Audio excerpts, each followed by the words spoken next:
अस्सलामुअलैकुम नाज़रीन, आइए जानते हैं गाड़ी के इंजन के बारे में चंद एक चीज़ें। ये गाड़ी का स्पीडोमीटर है। स्पीडोमीटर के अंदर आपको ये जो गेज नज़र आ रही है, ये गेज हमें स्पीड का काउंट करती है कि हम कितनी स्पीड पे गाड़ी ड्राइव कर रहे हैं। और इसके अलावा ये जो इसके अंदर ये वाली रीडिंग नज़र आ रही है, ये एक जगह से दूसरी जगह का फासला या गाड़ी के किलोमीटर जो है वो शो करती है। इसके अलावा यहाँ पे जो गेज है, जिसके एक साइड पे ई और दूसरी साइड पे एफ़ है, ये फ्यूल गेज होती है।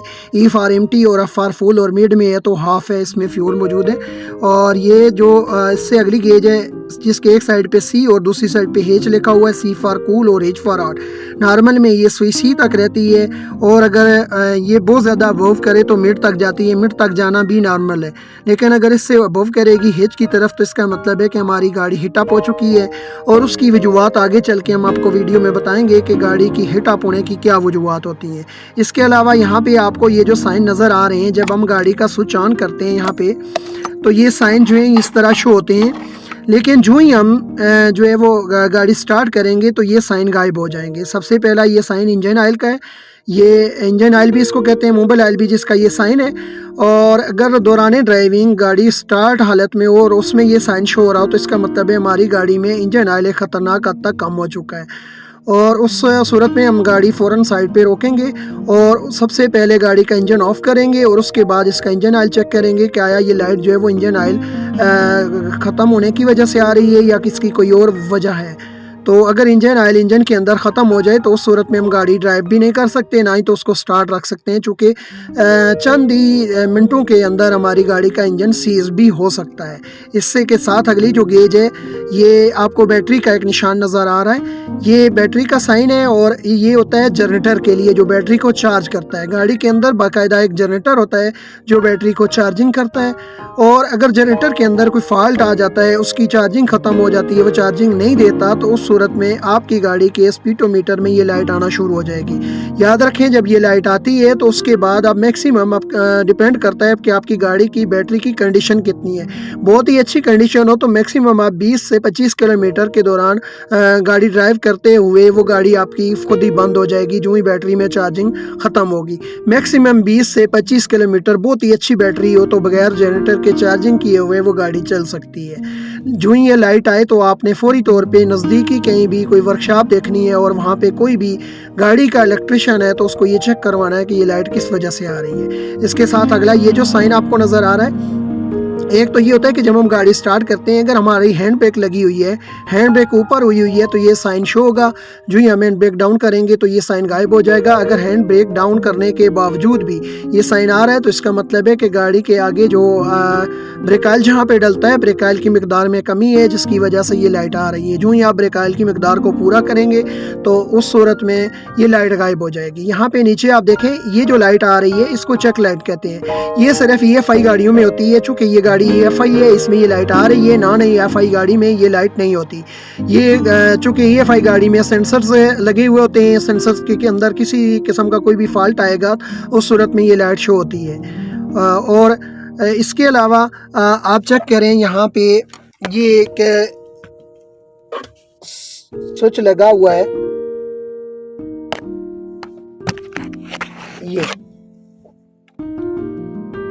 ये CNG का स्विच होता है। यहाँ पे ये जी के नीचे जो लाइट ऑन है, अगर ये लाइट ऑन होती है तो इसका मतलब है कि इस वक्त हमारी गाड़ी CNG के ऊपर है। यहाँ के ऊपर जो है वो 4 लाइटें जो हैं वो नॉर्मल जलती हैं जब हमारी गाड़ी के अंदर CNG फुल होती है। चूँकि 200 बार मैक्सिमम इसमें गैस आती है। हर 50 बार के बाद जो ही 50 बार गैस का जो है वो यूज़ हो जाएगी, उसके बाद एक लाइट गायब हो जाएगी। तो इस तरह स्टेप बाय स्टेप ये 4 लाइटें गायब होने के बाद आखिर में ये जो लाइट है, ये रेड लाइट होती है, ये ऑन हो जाती है। इसका मतलब है कि भी गाड़ी में मैक्सिमम जो है वो 10 से 12 या 15 बार गैस मौजूद है। तो आप 4 से 5 किलोमीटर के अंदर कोई भी CNG स्टेशन देखेंगे तो वहाँ से उसमें गैस की रीफिलिंग करवाएंगे। इसके अलावा अगर गाड़ी पेट्रोल के ऊपर हो तो ये लाइटें नहीं है उसमें ऑन होंगी, सिर्फ ये जो कैन का निशान बना हुआ है इसके नीचे एक लाइट ऑन होगी, ये पेट्रोल पे होती है। इसी स्विच के साथ हम इस गाड़ी को CNG से पेट्रोल और पेट्रोल से CNG पे कन्वर्ट करते हैं। मिसाल के तौर पे हम CNG पे गाड़ी स्टार्ट करेंगे, ये जो टच वाला बटन है इसको एक दफ़ा हम क्लिक करेंगे, हमारी गाड़ी न्यूट्रल पे आ जाएगी। न्यूट्रल से मुराद के इसकी CNG और पेट्रोल की सप्लाई बंद हो जाएगी। जो ही ये सीएनजी की पेट्रोल की सप्लाई बंद होगी, कुछ टाइम के बाद गाड़ी खुद ब खुद बंद हो जाएगी। फिर हम एक दफ़ा इसको दोबारा क्लिक करके जब हम सेल्फ मारेंगे तो वो गाड़ी पहले अगर हमारी सीएनजी पे थी तो वो पेट्रोल पे आ जाएगी, और अगर पहले पेट्रोल पे थी तो वो सीएनजी पे आ जाएगी। ये जो है वो कन्वर्ट करने के लिए होता है। तो इसके अलावा यहाँ पे आप देखें कि जब हम स्पीडोमीटर के अंदर ये देखें कि अब हम राइट का इंडिकेटर देते हैं तो ये जो साइन है आपका यहाँ पे मीटर के अंदर बाकायदा शो होता है। इससे हमें अंदाज़ा होता है कि इस वक्त हमारी राइट साइड का जो इशारा दिया है हमने, और अगर लेफ़्ट का इशारा देंगे तो ये साइन शो होता है। इसी तरह जब हम गाड़ी की लाइटें ऑन करते हैं, अगर हम लो बीम पे जा रहे हों तो उस सूरत में नहीं, लेकिन अगर हम हाई बीम पे जा रहे हो तो यहाँ पे आप देखें ये लाइट जो है ये आना शुरू हो गई है स्पीडोमीटर के अंदर। ये ऊपर ये ब्लू कलर की ये लाइट हमें बताती है कि इस वक्त हम हाई बीम पे हैं। लो बीम करने पे ये लाइट जो है वो गायब हो जाएगी, लेकिन हाई बीम करने पे ये लाइट आएगी। चूँकि हम शहरी हदूद में जो है वो सिर्फ लो बीम पे चल सकते हैं, हाई बीम पे नहीं चल सकते। जबकि दही इलाकों में हम हाई बीम पे भी चल सकते हैं, लेकिन उसके लिए ज़रूरी है कि जब भी हमारे सामने कोई गाड़ी आएगी तो उस सूरत में हमें ये लो बीम करना पड़ेगा। चूँकि हाई बीम की जो लाइटें होती हैं वो अगले ड्राइवर की स्क्रीन पे लगती हैं, जिसकी वजह से उसको आगे देखने में दुश्वारी होती है। तो शहरी हदूद में आप हाई बीम पे जो है वो नहीं चल सकते, लेकिन दही इलाकों में अगर आप चलेंगे तो सामने से कोई भी गाड़ी आएगी तो आपको जो है वो ये लो बीम करना पड़ेगा। इसके अलावा इसके अंदर आप यहाँ पे देखें, ये एक आपको बटन नज़र आ रहा है, ये ब्लोर का बटन है। बिल्कुल नीचे ऑफ लिखा हुआ है। जब हम एक स्टेप ऑन करते हैं तो स्लो ब्लोर ऑन होता है, और जो ही हम इसको ऊपर करते जाते हैं तो इसकी स्पीड बढ़ती जाती है। लास्ट में यहाँ पे ये फुल स्पीड में ऑन होता है, और इस ब्लोर की हवा यहाँ से आना शुरू हो जाती है। इसी तरह आगे स्क्रीन की इन जगहों से जो है वो शीशे पे आती है। तो ये ब्लोर की हवा जो है इसमें इसको चेंज करने के लिए यहाँ पे आप देखें इसके अंदर जो है वो ये कूल लिखा हुआ, और इसके अंदर ये ब्लू कलर है। जब ये कूल पे होती है तो ये ब्लू कलर में होगा तो इसको ये कूल हवा देगा, ठंडी हवा देगा, और अगर इसको घुमाकर हम रेड पे करेंगे तो ये गर्म हवा देगा। तो यहाँ से ये चेंज होता है। ये यहाँ से घुमाने से इसकी जो हवा है ये कूल या हॉट होती है।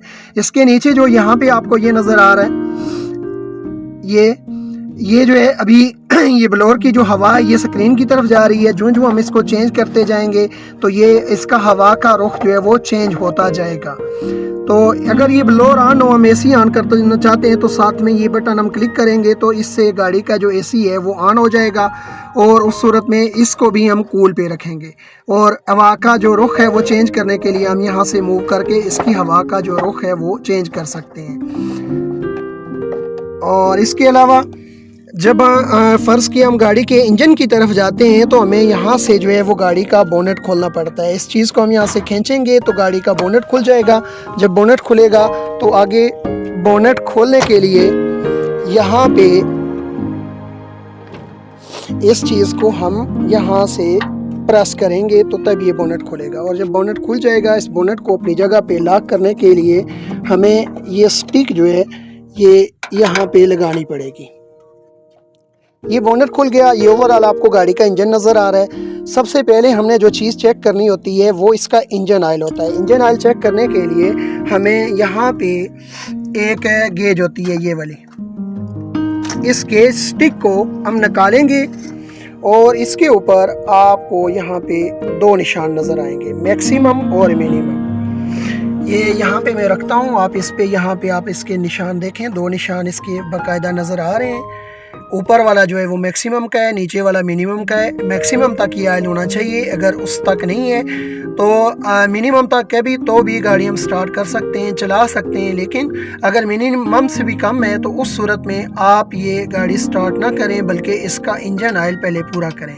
ये गेज स्टिक एक दफ़ा हम निकालेंगे तो ये पूरे इसके साथ पूरी स्टिक के साथ ऑयल लगा हुआ होगा। एक दफ़ा हम इसको साफ़ करके दोबारा इसको एक दफ़ा डालकर फिर निकालेंगे तो हमें अंदाज़ा होगा कि इसमें इंजन के ऑयल की मिकदार कितनी है। ये हम सुबह इसलिए चेक करते हैं चूँकि इंजन ऑयल में थिकनेस होती है, इसको अपनी जगह पे बैठते हुए टाइम लगता है। तो गाड़ी 2-4 घंटे खड़ी रहती है तो ये ऑयल नीचे चैम्बर में चला जाता है। तो उस सूरत में हम सुबह सवेरे जब चेक करते हैं तो हमें इसकी मिकदार का सही तयन होता है।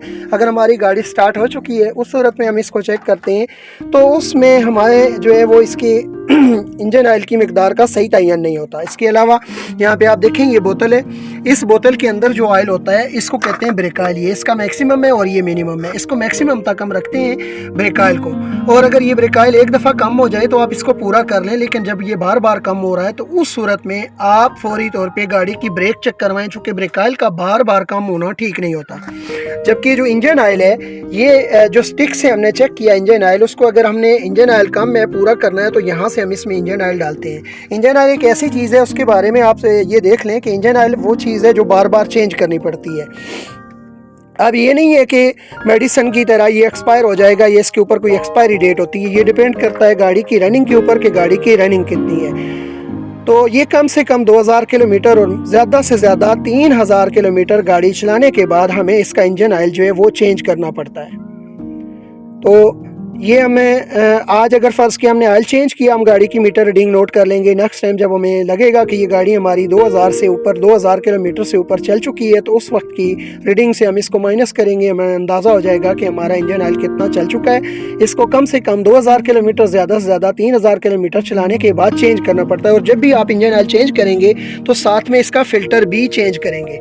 इसके अलावा यहाँ पर एक ज़रूरी चीज़ आप देखें, ये गाड़ी का रेडिएटर है। पहली तो बात यह है कि रेडिएटर में हम ज़्यादातर पानी यूज़ करते हैं, लेकिन नई गाड़ी में इसके अंदर पानी नहीं होता। इसके अंदर एक ख़ास किस्म का वाटर होता है जिसको कूलेंट कहते हैं। ये रेडिएटर के अंदर जो है वो नॉर्मली हम कूलेंट हमें डालना चाहिए, लेकिन पानी भी वही वर्क करता है। इस रेडिएटर में ये ढक्कन मैं खोलूँगा, आप चेक करें कि इसके अंदर ये पानी हमें नज़र आ रहा है। लेकिन कूलेंट में और पानी में क्या फ़र्क है?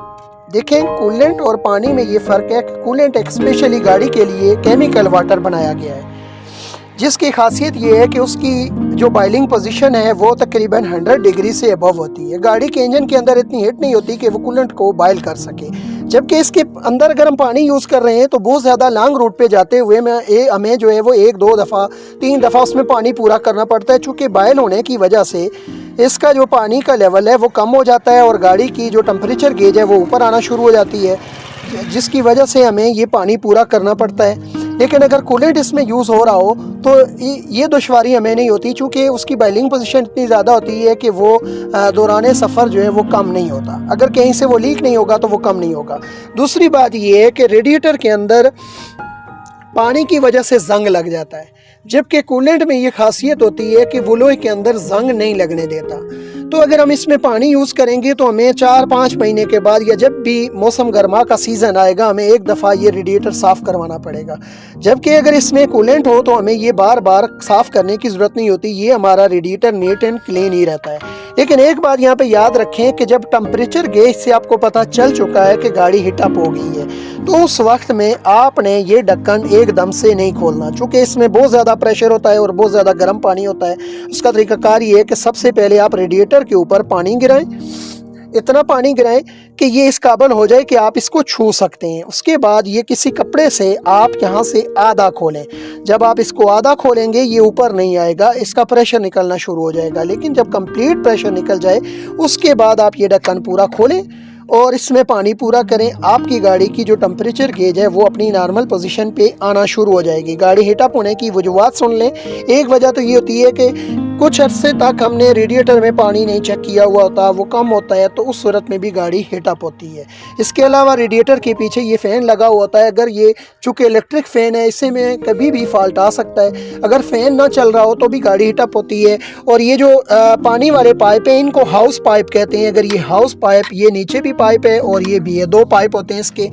ये रबड़ के पाइप होते हैं, बाद औक़ात ये पाइप लीक हो जाते हैं। अगर ये पाइप लीक भी हो जाए तो उस सूरत में भी गाड़ी हीटअप होती है। इससे रेडिएटर के साथ आपको ये पाइप नज़र आ रहा है जो इस बोतल तक जाता है, ये रेडिएटर के साथ रिलेटेड बोतल है। इसमें हम पानी डालते हैं, लेकिन याद रखें इसका फुल का लेवल नीचे है, चूँकि इस बोतल को हम मुँह तक नहीं भरेंगे। उसकी वजह ये होती है कि कभी रेडिएटर में पानी ओवर हो जाए तो ये बोतल में चला जाता है, वहाँ से कम हो जाए रेडिएटर में तो बोतल से वापस इधर आ जाता है। जब आप इसको फुल भरेंगे तो ये सर्कुलेशन इजीली नहीं हो सकती। इसलिए याद रखें रेडिएटर को आपने फुल भरना है, जबकि इस बोतल को हाफ पोजीशन पे रखना है। ये इसका बाकायदा निशान लगा हुआ है यहाँ तक। इसके अलावा इस गाड़ी के अंदर ये जो बैटरी लगी हुई है ये ड्राई बैटरी है। ड्राई बैटरी को मेंटेनेंस की ज़रूरत नहीं होती, इसकी जितनी लाइफ होती है उतनी ये चलेगी।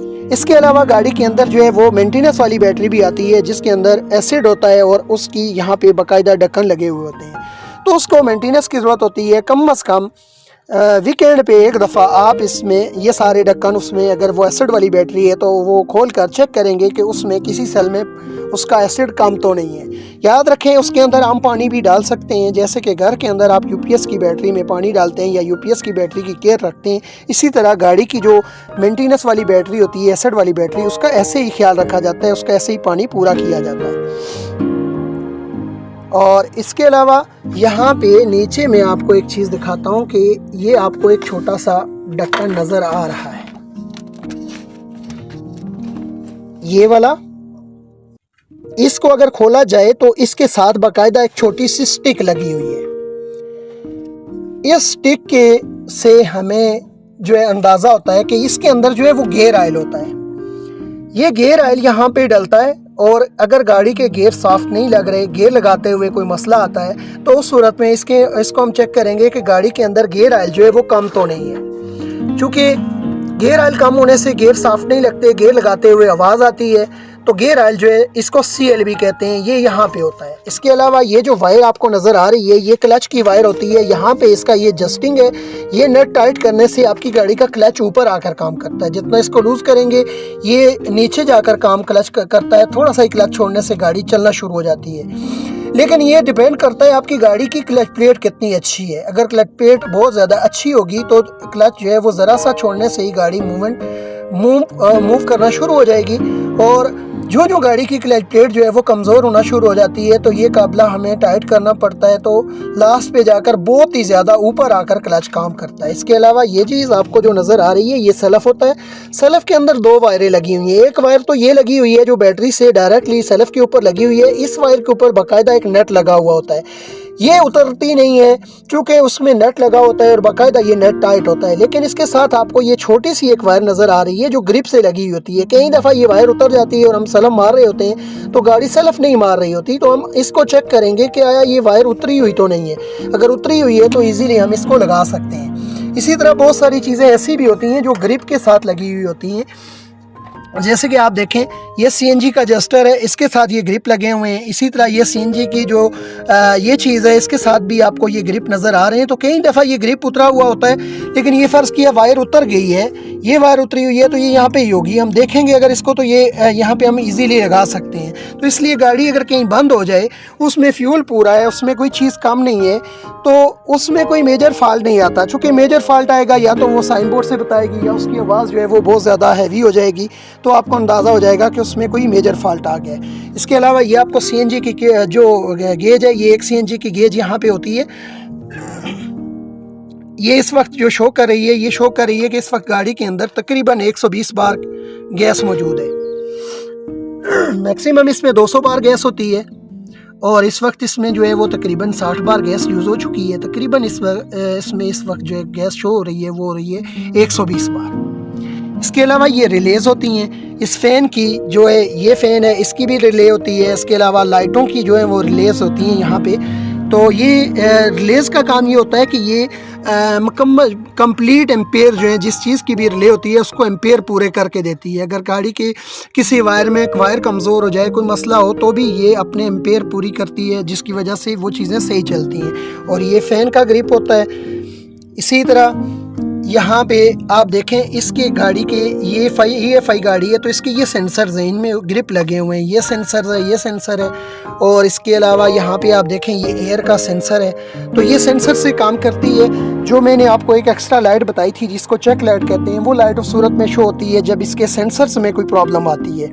इसके अलावा यहाँ पे आप देखें ये इसका जो है इसको कहते हैं एयर क्लीनर। यहाँ से ये एयर लेता है इंजन और इसके अंदर फ़िल्टर लगा हुआ है जिसको एयर फ़िल्टर कहते हैं। एयर फ़िल्टर में वो हवा जो एयर है वो साफ़ होती है, उसमें धूल मिट्टी वगैरह जो होती है वो साफ़ होकर साफ़ हवा यहाँ पे इंजन में जाती है। जैसे हम सांस लेते हैं इसी तरह इंजन को भी एक साफ़ हवा की, ऑक्सीजन की ज़रूरत होती है और वो ऑक्सीजन यहाँ से इंजन लेता है और इस ऑक्सीजन के ऊपर आगे जो है फ़िल्टर लगा होता है ताकि उसको साफ़ करके ये इंजन तक पहुँचाए।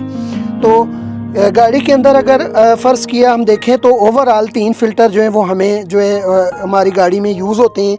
एक फ़िल्टर होता है ये एयर फ़िल्टर, एक होता है फ्यूल फ़िल्टर जो पेट्रोल के पाइप के ऊपर लगा हुआ होता है, जो पेट्रोल को साफ़ करता है, और तीसरा फ़िल्टर होता है इंजन ऑयल फ़िल्टर, जो कि हम जब भी इंजन ऑयल चेंज करते हैं तो ये फ़िल्टर हमें तीसरा जो है ये साथ में चेंज करना पड़ता है। इसके अलावा यहाँ पे नीचे आप देखें ये चीज़ जो है ये जो टापा आपको नज़र आ रहा है, इसके अंदर एक बेल्ट लगी हुई है जिसको टाइमिंग बेल्ट कहते हैं। और नीचे आप देखें ये जो बेल्ट आपको इजी सामने नज़र आ रहा है ये फाइन बेल्ट है।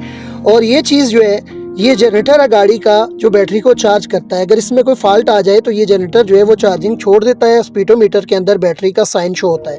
ये जनरेटर इस बेल्ट से चलती है, फाइन बेल्ट से चलती है, और ये फाइन बेल्ट टूटने से आपकी ये जनरेटर जो है वो वर्किंग छोड़ भी सकता है। उसके अलावा भी अगर वर्किंग छोड़ेगा या फाइन बेल्ट टूटेगी तो भी बैटरी का निशान आएगा।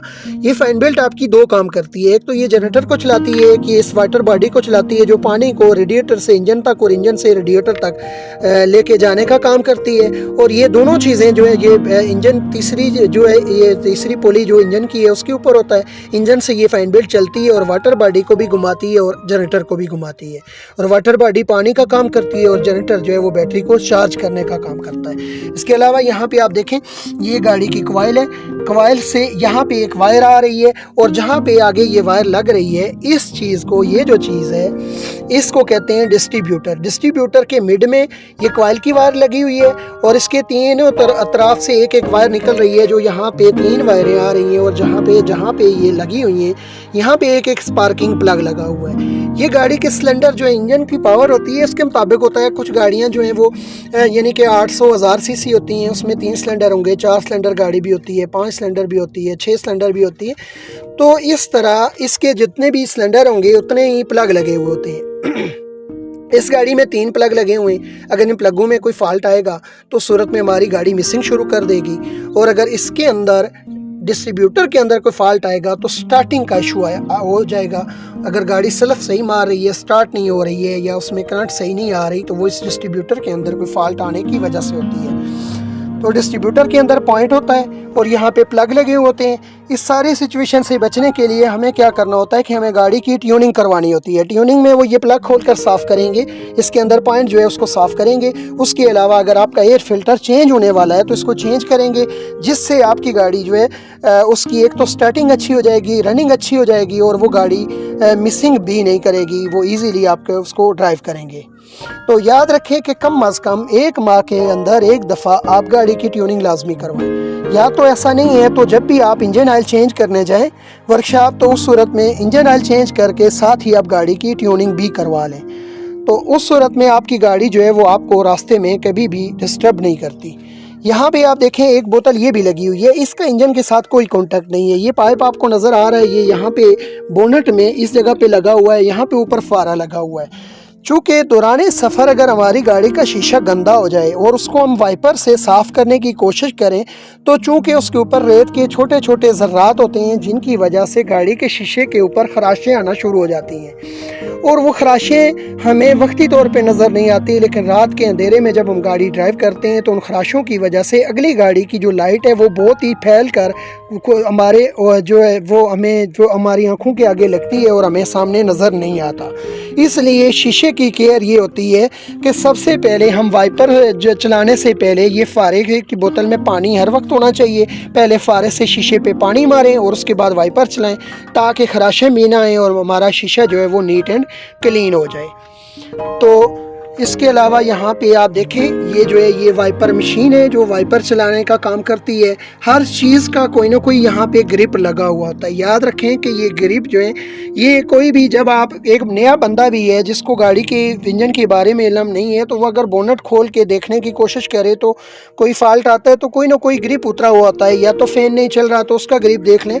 और इसके अलावा याद रखें कि अंदर गाड़ी के एक छोटा सा फ्यूज़ बॉक्स भी लगा हुआ होता है। हर चीज़ का एक फ्यूज़ मौजूद होता है। अगर कोई चीज़ आपकी इलेक्ट्रिक की वर्किंग नहीं कर रही, वाइपर नहीं चल रहे, उसके अलावा उसका जो है फ़ैन नहीं चल रहा या लाइटें नहीं चल रही, इंडिकेटर नहीं चल रहा, तो हर चीज़ का अलग अलग ये फ्यूज़ होता है जो आप इजीली चेक भी कर सकते हैं। और ओवरऑल गाड़ी के अंदर तकरीबन जो 10 से 12 फ्यूज़ लगे हुए होते हैं और उसी डबिया के अंदर तकरीबन 3 फ्यूज़ जो हैं वो गाड़ी के एक्स्ट्रा भी मौजूद होते हैं। तो हम वो फ्यूज़ भी यूज़ कर सकते हैं। अगर हमारी गाड़ी का कोई भी फ्यूज़ जो है वो आपको नज़र आता है कि ये जल चुका है तो हम उसको चेंज कर सकते हैं। ये जो है ये सीएनजी किट होती है, और जिस गाड़ी में सीएनजी नहीं लगी हुई सिर्फ पेट्रोल पे है तो उसमें ये एक्स्ट्रा चीज़ आपको नज़र नहीं आएगी।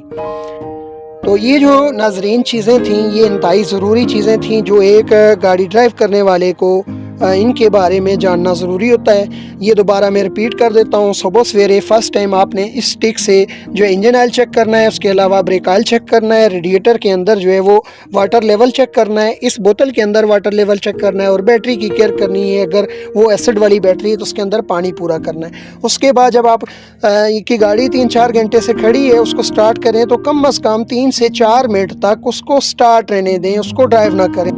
हम उम्मीद करते हैं कि अपना ड्राइविंग स्कूल की तरफ से दी जाने वाली इंजन थ्योरी क्लास आपकी मालूमात में इजाफे का बायस बनेगी।